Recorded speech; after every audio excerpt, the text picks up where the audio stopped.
My grandmother pinched everyone's cheeks until they bruised and called it love while insulting them. The new member of the family gave her what she asked for. My grandmother Eleanor had this thing about establishing dominance through physical affection that nobody asked for.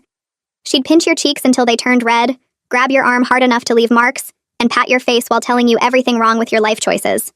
She called it showing love, but everyone knew it was about control. At every family gathering, she'd make a big show of pinching everyone's cheeks in order of how much she approved of them. Her favorites got gentle pinches with compliments. People she disapproved of got these vicious pinches, while she'd say things like you'd be prettier if you smiled more, or maybe if you lost weight these cheeks wouldn't be so puffy.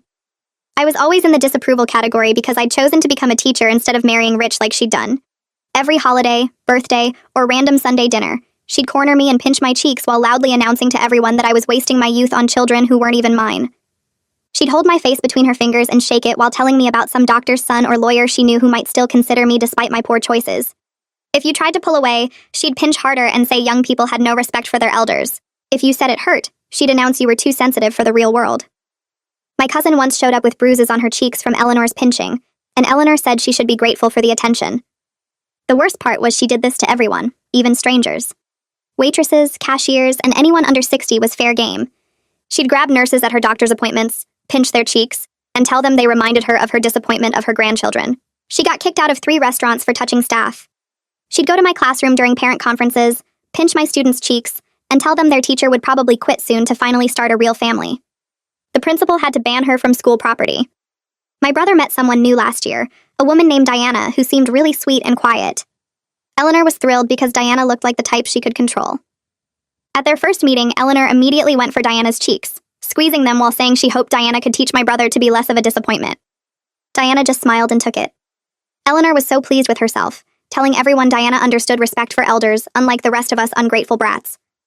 The wedding planning became Eleanor's show. She'd pinch Diana's cheeks at every meeting while making demands about the ceremony. Diana had to wear the dress Eleanor picked. Diana had to use Eleanor's ancient hairdresser. Diana had to include all of Eleanor's friends even though Diana had never met them. Each demand came with cheek pinches that got harder when Diana hesitated. Diana never complained, just smiled and nodded. Eleanor started bringing Diana to all family events to show off how well-behaved she was compared to the rest of us. She'd pinch Diana's cheeks in front of everyone while praising her submissiveness, saying this was what a real woman looked like. At the wedding rehearsal dinner, Eleanor gave a speech about how she'd trained Diana properly through loving discipline. She grabbed Diana's face for a demonstration of her pinching technique, really digging in while explaining how physical reminders helped young people remember their place. Diana just kept smiling. Eleanor was so proud she demanded Diana thank her for the guidance. Diana stood up, still smiling, and said she had an announcement. Before Eleanor could react, Diana mentioned she'd been so inspired by Eleanor's physical approach to affection that she wanted to share her own. Turns out Diana was a professional wrestler who went by Diamond Diana in the women's circuit. She'd been trained in submission holds and grappling for 10 years. She grabbed Eleanor's wrist in what she called a loving grip, the same way Eleanor grabbed cheeks, and demonstrated a modified wrestling hold she'd named the Grandma Clutch in Eleanor's honor. Eleanor tried to pull away, but Diana held on, explaining this was just affection, just like Eleanor taught her. Eleanor's face went red, then purple, not from pain, but from rage that someone was doing to her exactly what she'd done to everyone else. Diana held Eleanor's wrist in that grip for exactly as long as Eleanor typically held people's cheeks, about 30 seconds that felt like hours. When she finally let go, Eleanor had tears in her eyes from frustration. Diana announced that she looked forward to sharing this special greeting with Eleanor at every family gathering, just like Eleanor shared her pinches with everyone. She said it was tradition now. Eleanor tried to say that was assault, but Diana innocently said she was just following Eleanor's example of showing physical affection to family members, whether they wanted it or not. If Eleanor could pinch, Diana could grip. The whole family was silent. Grandma was gritting her teeth and pushed Diana off the stage. Eleanor stumbled back from the stage like someone had shoved her hard, catching herself on a chair that scraped loud against the floor. Her face went from that angry purple to this weird twisted look, half shock and half pure rage, like she couldn't believe what just happened. The whole rehearsal dinner went dead quiet, that kind of silence where you can hear people breathing and the air conditioning humming. Everyone just stared at Diana, who stood at the microphone looking calm as anything, her shoulders relaxed and her expression totally neutral, like she hadn't just grabbed our grandmother's wrist in some wrestling hold. My brother moved to Diana's side fast, took her hand in his and squeezed it. He didn't say anything, but the message was clear to everyone watching. He was with her, not with Eleanor, and that simple action of holding hands felt bigger than any speech he could have given. The silence stretched out for what felt like forever, but was probably only 10 or 15 seconds. Then I heard this slow clapping sound from across the room. Lorelai stood up from her table, tears running down her face, clapping her hands together in this deliberate way that made everyone turn to look at her. She clapped louder, faster, and then Milo jumped up next to her and started clapping too. I felt something break loose in my chest. This tight thing I'd been holding for years, and I stood up and clapped. My hands stung from how hard I was hitting them together. Other people started standing, cousins and friends and people who'd watched Eleanor pinch and grab and hurt people for decades. Half the room was on their feet applauding while the other half sat frozen in their chairs looking horrified. Some people had their mouths hanging open. Others were staring at their plates like they wished they could disappear. The applause got louder and I saw Eleanor's face change again. Eleanor's face drained of color, going from that angry purple to white as paper. Her eyes moved around the room, taking in all the people standing and clapping, then looking at the people still sitting who were her supporters. You could see the exact moment she realized the family was split, that for the first time in her whole life, people weren't just silently taking her abuse. They were actually opposing her, right to her face, in public. Her hand shook as she pointed one finger at Diana. Her voice came out shrill and too loud. She wouldn't attend the wedding tomorrow. Diana had shown her true disrespectful nature. My brother was making the biggest mistake of his life. She kept pointing at Diana while she talked, her whole arm trembling and spit flew from her mouth when she said the word mistake. My brother didn't raise his voice or move closer to Eleanor. He just stood there holding Diana's hand and said that was Eleanor's choice to make. Diana would be his wife tomorrow whether Eleanor came or not. He was tired of watching his grandmother hurt people he loved. His voice stayed level and calm, but every word hit like a hammer. Eleanor gasped, this dramatic sucking in of air like someone had actually slapped her across the face. She grabbed her purse off the table, nearly knocking over a wine glass and turned toward the exit. Her heels clicked fast on the floor. Giovanna and Hank scrambled out of their chairs, scraping them back loud and rushed after her. Giovanna threw this look back at Diana, her face all pinched up with disapproval, and Hank shook his head like Diana had done something terrible. Two other relatives got up and followed them out, moving quick like they were afraid to be left behind. The rehearsal dinner split right down the middle after that. Eleanor's supporters grabbed their coats and purses and left in this stream of people who wouldn't look at anyone as they walked out. The rest of us stayed, and once the door closed behind the last person leaving, the tension in the room changed. People started talking again, quiet at first, then louder. Someone laughed. The waiters who'd been standing frozen against the wall started moving again, clearing plates and refilling water glasses. Diana stepped down from the stage area and people crowded around her, touching her arm and hugging her. She explained to a group of us how she'd been training herself not to react to Eleanor's pinching the same way she trained to withstand pain in the wrestling ring. She'd been waiting for the perfect moment to make her point, planning it out while Eleanor thought she was being submissive and obedient. She'd known from the first time Eleanor grabbed her face that she wasn't going to let it continue, but she also knew she needed the right setting to make everyone see what was happening. I pulled Diana aside when the crowd around her thinned out a little. We stood near the windows where it was quieter. I thanked her for doing what none of us had the courage to do, and my voice cracked when I said it. Diana looked at me with these serious eyes and told me she'd watched Eleanor hurt me at every family gathering since she'd met my brother. She'd seen the way I'd flinch when Eleanor came near me, how I'd try to position myself far away from her at dinners. She knew someone had to stop the cycle because it wasn't going to stop itself.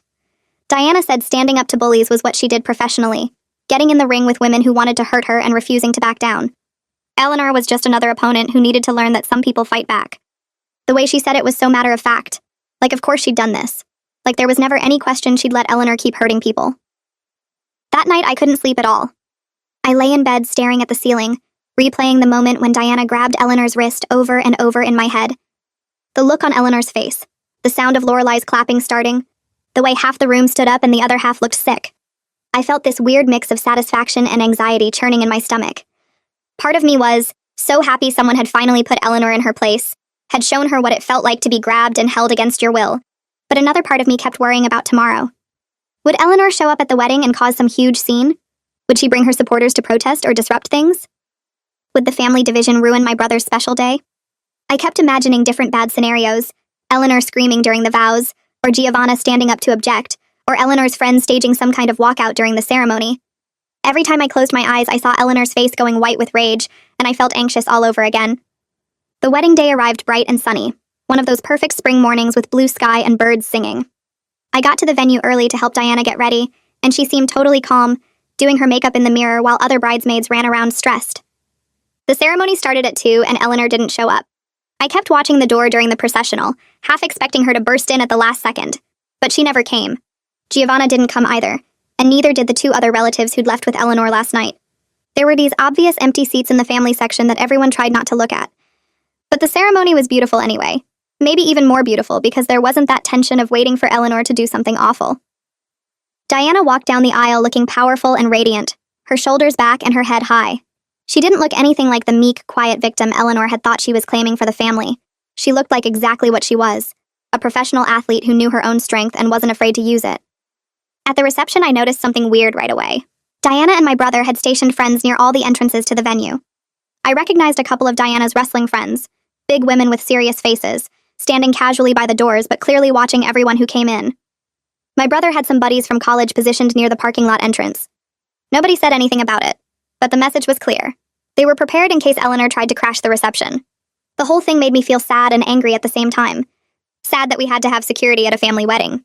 Sad that my brother and his new wife had to spend energy and thought on protecting their celebration from his own grandmother. But also angry that Eleanor had created a situation where this was necessary, where we couldn't just relax and enjoy the party because we had to stay alert for her next move. I realized how much energy our family had always spent managing Eleanor's behavior, instead of actually enjoying being together. During dinner, Lorelai got up to give a speech. She stood at the microphone where Diana had made her announcement last night, and her voice shook at first, but got stronger as she talked. She said watching Diana last night had shown her something important. Accepting abuse wasn't love. Real family protected each other instead of enabling bullies. She talked about the bruises Eleanor had left on her face last year, how she'd worn makeup for weeks to cover them up and told people she'd bumped into a door. She said she was done making excuses for Eleanor, done pretending the pinching was just an old woman's way of showing affection. Several relatives shifted in their seats looking uncomfortable, staring down at their plates or taking sudden long drinks of water. But other people nodded along with what Lorelai was saying, and some had tears in their eyes. I watched the family dynamic actively changing right there in real time, this shift from silent acceptance to open acknowledgement of what had been happening for years. It felt like something breaking and something else beginning at the same time. 3 days after the wedding, my phone rang with Eleanor's number on the screen. I stared at it for 3 full rings before I picked up because Eleanor hadn't called me directly in maybe 5 years. She usually went through my mom or just showed up announced wherever I happened to be. Her voice sounded different when I answered, smaller somehow, less like she was giving orders and more like she was asking for something. She wanted to meet for coffee, just the two of us. She said she'd been thinking about some things and wanted to talk. I agreed to meet her mostly because I was curious what she could possibly want to say after what happened at the rehearsal dinner. Part of me wondered if she was planning some kind of revenge against Diana, or if she wanted me to help her get back at my brother for supporting his wife. I picked a coffee shop near my apartment, somewhere public where she couldn't make a scene without witnesses. Eleanor was already sitting at a corner table when I arrived. She looked older than I remembered, more tired around the eyes. She'd ordered herself a tea and had her hands wrapped around the cup like she needed the warmth. I got my coffee and sat down across from her and waited for her to start talking. She didn't apologize, not exactly, but she told me she'd been thinking about what Diana said at the rehearsal dinner, about physical affection and how Eleanor showed it. She said her own grandmother had raised her the same way, with hard pinches and rough handling that was supposed to be love. She claimed she never meant to hurt anyone, that she thought she was showing care the only way she knew how. Her voice got quieter as she talked, and she kept looking down at her tea instead of at my face. I let her finish talking before I responded. Then I told her that intention doesn't erase impact. I said every single person she'd ever pinched had asked her to stop at some point, had pulled away or said it hurt or tried to avoid her at family gatherings. She kept doing it anyway because she enjoyed the control. I used that word specifically, control, and watched her flinch when I said it. She started to argue, her voice getting louder and her back straightening up like she was about to launch into one of her usual speeches about respect and elders. Then she stopped herself mid-sentence and sat there in silence for what felt like a full minute. Finally, she admitted that maybe I was right. The words came out quiet and stiff like they hurt her to say. Eleanor asked if she could attend family Christmas in 2 months. She said she understood if people needed space, but she didn't want to miss the holiday with her family. I told her that wasn't my decision to make, that she'd have to talk to my brother and Diana and probably some of the other relatives too. But I also told her that if she did come, she needed to keep her hands to herself completely. No pinching, no grabbing, no touching anyone who didn't ask for it. She agreed too quickly, nodding and saying of course she understood, she would respect everyone's boundaries. The speed of her agreement made me realize she was trying to negotiate her way back into power, rather than actually changing her behavior. She was making the minimum concession she thought would get her access to the family again. I talked to my brother and Diana about the coffee meeting that same evening. I went over to their apartment and told them everything Eleanor had said and how she'd reacted.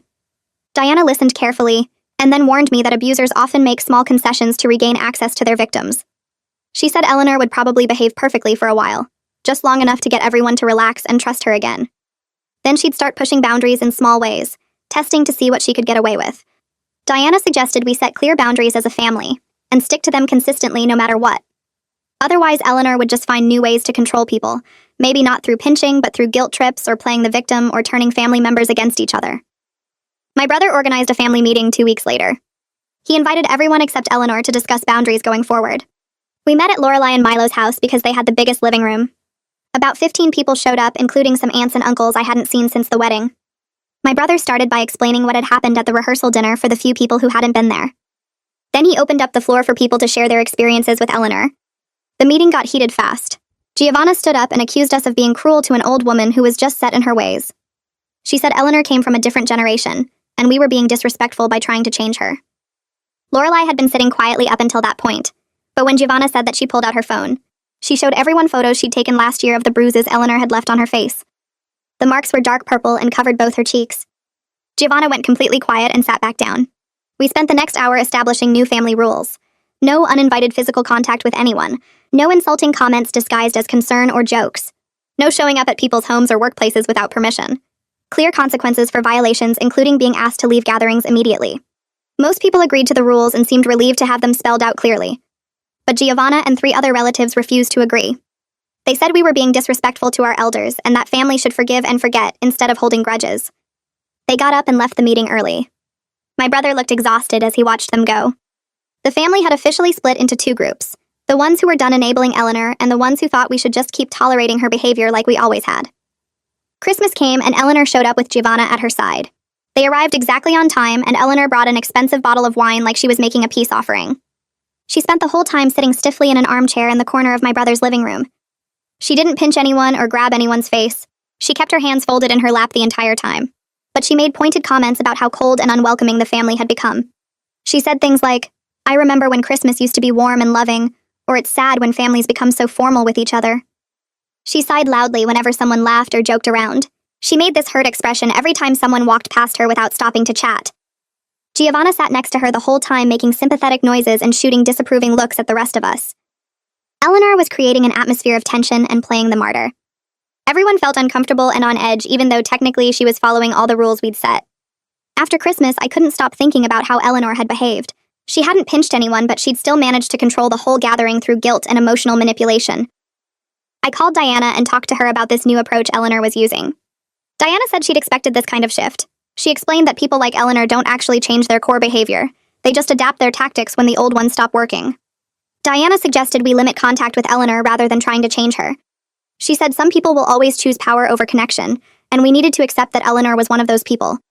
We couldn't force her to become someone different. The best we could do was protect ourselves and set boundaries around how much access she had to our lives. By spring, the family had settled into a new pattern. Eleanor attended major gatherings like Easter and birthdays, but most of us kept our distance from her. She'd show up, sit in her corner with Giovanna and her supporters, make her pointed comments, and leave early. The rest of us had started enjoying family time again without constantly worrying about when Eleanor would strike. I stopped trying to manage her behavior or explain her to other people. I noticed she'd started pinching strangers again in public. I saw her grab a waitress's cheek at a restaurant where we were having a family dinner. The waitress looked shocked and upset. I didn't intervene or apologize for Eleanor, or try to smooth things over like I used to. I'd stopped feeling responsible for her actions. She was an adult who made her own choices and faced her own consequences. The barbecue 6 months later felt different from the start. Eleanor showed up with Giovanna like usual, carrying a store-bought potato salad that nobody would eat. She settled into her chair under the patio umbrella and watched everyone with that tight-lipped expression she'd perfected since the wedding. My brother was grilling burgers while Diana helped set up the drink station. Kids ran around the yard playing tag. Everything seemed normal until the young server from the catering company walked past Eleanor's chair carrying a tray of appetizers. I saw Eleanor's hand start to move up, that familiar reaching gesture she'd done thousands of times before. The server was maybe 19 with round cheeks that Eleanor would have loved to pinch. But Diana was there in half a second, stepping between them so smoothly it looked choreographed. She took the tray from the server and thanked her, then turned to Eleanor with that professional wrestler smile. Diana explained the server was just doing her job and didn't need any special attention from family members. Eleanor's hand dropped back to her lap. She didn't argue or make a scene. She just nodded once and looked away. The whole interaction took maybe 10 seconds, but I felt something shift in my chest watching it happen. Diana had changed everything without even trying to change Eleanor herself. That evening, I sat on my porch with a glass of wine watching the sunset turn the sky orange and pink. The day had gone well enough. Eleanor hadn't caused drama. The family had actually relaxed and enjoyed themselves. But I kept thinking about how messy this whole solution turned out to be. Eleanor hadn't transformed into some sweet, loving grandmother who learned her lesson. She still made pointed comments and played the victim whenever she could. The family was still split between people who supported the new boundaries and people who thought we were being cruel to an old woman.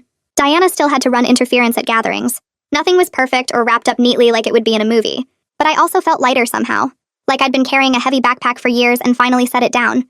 I didn't care anymore whether Eleanor approved of my teaching career or my life choices. I didn't feel responsible for managing her behavior or protecting other people from her.